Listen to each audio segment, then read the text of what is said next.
यदि किसी पेशेंट को अल्कोहल के वजह से लीवर सिरोसिस है, जिसे अल्कोहलिक लीवर सिरोसिस कहते हैं, तो सलाइवा, ब्लड ट्रांसफ्यूजन या सेक्सुअल इंटरकोर्स से दूसरे इंसान में ये स्प्रेड हो सकता है, फैल सकता है।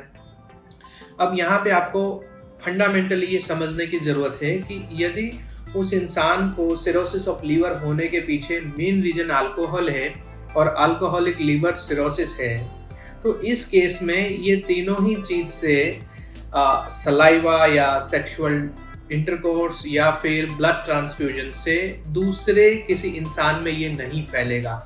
लेकिन सिरोसिस ऑफ लीवर होने के पीछे और भी रीज़न होता है।